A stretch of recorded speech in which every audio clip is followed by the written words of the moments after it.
যখন দেখি জুলাই আগস্টের বড় অভ্যুত্থানে যেই ছাত্র জনতারা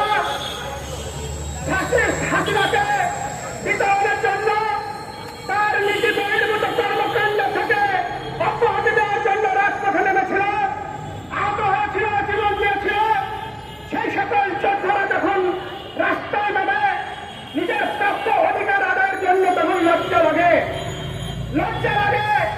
যখন দেখি নিহতর পরিবার, আহতর পরিবাররা কাকুতি মিনতি করে মিডিয়ার কাছে, তখন লজ্জা লাগে। সংগ্রামী সাথী, সহযোদ্ধা এবং বাংলাদেশের পেপার এবং ইলেকট্রিক মিডিয়ার আগত বিধিবৃন্দ সবাইকে জানাই জুলাই আগস্টের বড় অভ্যুত্থানের সম্মুখ সারির আহত এবং নিহত পরিবারের পক্ষ থেকে বিপ্লবী শুভেচ্ছা অভিনন্দন। আমরা আপনাদের কাছে লাখ লাখ টাকা গাড়ি বাড়ি কিছু চাই নাই, আমরা আপনাদেরকে সচিবালয় পাঠিয়েছি আপনারা যেন আমাদের নিয়ে একটু চিন্তা ভাবনা করেন।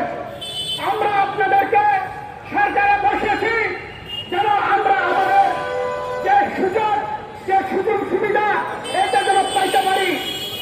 1971 সাল থেকে 2024 পর্যন্ত অনেক ভুয়া মুক্তিযোদ্ধাকে আপনারা পুনর্বাসন করেছেন, হাসিনা পুনর্বাসন করেছে। এই ভুয়া মুক্তিযোদ্ধাগুলোকে অপসারণ করতে হবে। সম্মুখ সারির যে যোদ্ধা গুজরাট অভ্যুত্থানে অংশগ্রহণ করেছিল, কারোর হাত নাই, কারোর পা নাই, কারোর চোখ নাই, কেউ এখনো মেডিকেলের বিছানায় কাতরাচ্ছে।